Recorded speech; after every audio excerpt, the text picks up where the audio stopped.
درود پاک پڑھیے صلو علی الحبیب صلی اللہ تعالی علی محمد۔ امام بخاری نے صحیح بخاری میں حضرت سیدنا ابو ہریرہ رضی اللہ تعالیٰ عنہ سے ایک حدیث پاک روایت کی، بڑی طویل حدیث ہے کہ حضرت ابو ہریرہ رضی اللہ تعالیٰ عنہ ارشاد فرماتے ہیں کہ نبی معظم سراپا جود و کرم صلی اللہ تعالیٰ علیہ وسلم نے ارشاد فرمایا کہ قیامت کے دن ایک شہید کو اللہ کی بارگاہ میں لایا جائے گا۔ شہید جس نے رائے خدا میں جہاد کیا، اپنی جان کا نذرانہ پیش کیا، قیامت کے دن بارگاہ رب العزت میں ایک شہید کو لایا جائے گا۔ اللہ تبارک و تعالیٰ اس شہید کو اپنی نعمتیں یاد دلائے گا۔ وہ شہید ان نعمتوں کا اقرار کرے گا، یا اللہ دنیا میں تو نے مجھے یہ نعمتیں عطا کی۔ اب رب تبارک و تعالیٰ سوال کرے گا کہ تو نے ان نعمتوں کے بدلے میں کیا کیا؟ تو وہ شہید کہے گا یا اللہ میں تیری راہ میں لڑا، حتیٰ کہ میں نے اپنی جان قربان کر دی اور میں شہید ہو گیا۔ اللہ کی راہ میں شہادت پانا کتنا عظیم درجہ اور مرتبہ ہے، لیکن سرکار فرماتے ہیں اللہ تعالیٰ ارشاد فرمائے گا تو جھوٹا ہے، تو نے اس لیے جہاد میں شرکت کر کے شہادت قبول نہیں کی کہ میری رضا کو پائے گا، بلکہ تو شہید اس لیے ہوا تھا، تو نے اپنی جان اس لیے دی تھی کہ تیرے دنیا سے جانے کے بعد لوگ تجھے شہید کہیں گے۔ سو تجھے کہہ دیا گیا جو تیری مراد تھی وہ تجھے مل گئی، اب تیرے لیے جہنم ہے۔ ایسے شہید کے لیے جہنم جانے کا فیصلہ ہوگا اور فرشتے اس شہید کو منہ کے بل گھسیٹ کر جہنم میں داخل کریں گے۔ پھر ایک عالم اور قاری کو لایا جائے گا، اللہ تعالیٰ اپنی نعمتیں یاد دلائے گا، وہ قاری و عالم ان نعمتوں کا اقرار کرے گا، پھر اللہ تعالیٰ ارشاد فرمائے گا تو نے اس نعمت کا کیا بدل دیا، اس نعمت کے بدلے میں تو نے کیا کیا؟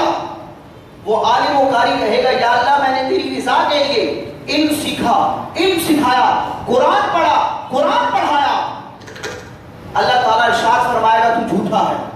تو نے علم اس لیے حاصل نہیں کیا کہ میری رضا ملے، تو نے قرآن اس لیے نہیں پڑھا کہ میری رضا ملے، بلکہ تو نے علم اس لیے سیکھا کہ تجھے عالم کہا جائے، تو نے قرآن اس لیے پڑھا کہ تجھے قاری کہا جائے، اور دنیا میں تجھے عالم و قاری کہہ دیا گیا، تیری مراد تجھے دنیا میں مل گئی، جا تیرے لیے جہنم ہے۔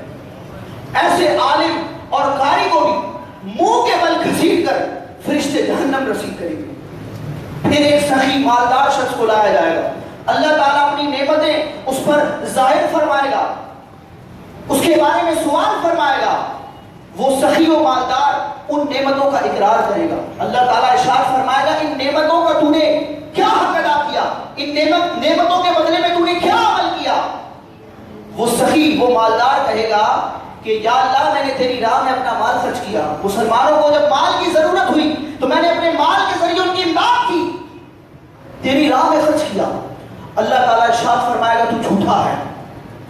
تو نے اس لیے مال خرچ نہیں کیا کہ مال خرچ کر کے میری رضا کو پائے گا، جنت کو پائے گا، بلکہ تیرا مقصود یہ تھا کہ مال خرچ کرنے کی بنا پر لوگ تجھے سخی اور مالدار اور رائے خدا میں خرچ کرنے والا کہیں، لوگ یہ کہیں کہ یہ بڑا سخی ہے، اس کے دل میں بڑا رحم ہے،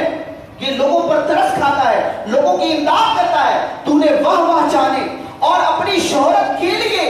مال خرچ کیا تھا، اور دنیا میں تجھے سخی کہہ دیا گیا، مہربان کہہ دیا گیا،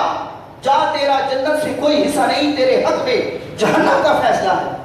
فرشتے اس سخی اور مالدار شخص کو جو دنیا میں مال خرچ کرتا تھا منہ کے بل گھسیٹ کر جہنم میں داخل کر۔ کتنی عبرت والا معاملہ ہے کہ بندہ نیکی بھی کرے اور نیت میں فساد ہونے کی وجہ سے، نیت میں ریا اور دکھاوا ہونے کی وجہ سے وہ عمل اس کے منہ پر مار دیا جائے، اور وہ نیک عمل اس کے حق میں عذاب کا سبب بن جائے۔ نیکی تو سب کرتے ہیں،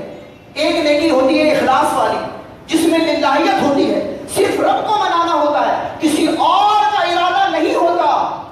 وہ اخلاص والی نیکی بندے کو جنت میں پہنچانے کا سبب ہوتی ہے،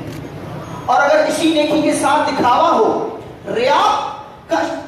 عمل دخل ہو جائے، تو یہ ریاکاری والی نیکی بندے کو جہنم میں پہنچانے کا سبب بنتی ہے۔ تو اللہ تعالیٰ